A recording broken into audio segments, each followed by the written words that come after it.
چھٹیوں کا وقت تھا، اسکول بند تھے اور موسم ذرا خوشگوار۔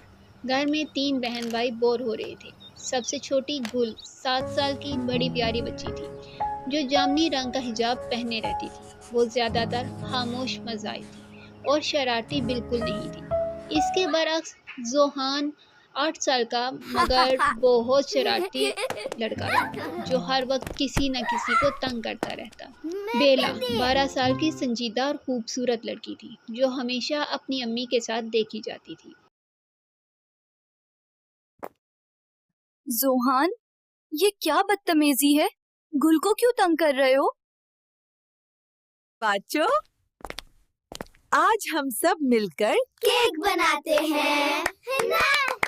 سب خوش ہو گئے۔ چلو بیکنگ شروع کرتے ہیں۔ یہ دیکھو، میں ہوا میں بیٹر مکس کر رہا ہوں۔ مگر زوہان اپنی شرارتوں سے باز نہ آیا۔ زوہان نے پیچھے سے ڈرا دیا اور آٹا گل کے اوپر گر گیا۔ گل تھوڑا سا ڈر گئی اور سارا کچن گندا ہو گیا۔ بیلا نے نرمی سے زوہان کو سمجھایا، یہ اچھی بات نہیں ہے، ہمیں سب کا خیال رکھنا چاہیے۔ زوہان کو شرمندگی ہوئی اور اس نے دل سے مدد کرنا شروع کر دی۔ چلو میں تمہاری مدد کرتا ہوں۔ شکریہ۔ اب سب نے مل کر انڈے پھینٹے، آٹا تیار کیا اور کیک بیک ہونے کے لیے رکھ دیا۔ اب یہ اوون میں جائے گا۔ واو!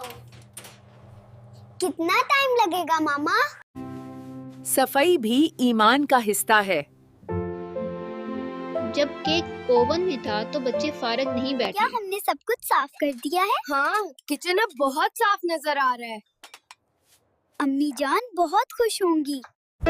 گل تولیہ طے کرنے لگی، زوہان شیلف کی صفائی کرنے لگا اور بیلا کتابیں ترتیب دینے میں لگ گئی۔ آخر کار اوون کی بیل بجی۔ کیک تیار ہے۔ سب کی آنکھیں چمکنے لگی، بچے تالیاں بجا کر خوشی کا اظہار کرنے لگے۔ جزاک اللہ ماما۔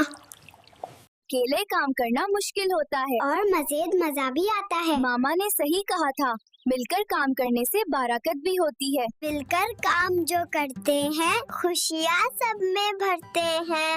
کیک بھی بنا، گھر بھی چمکا۔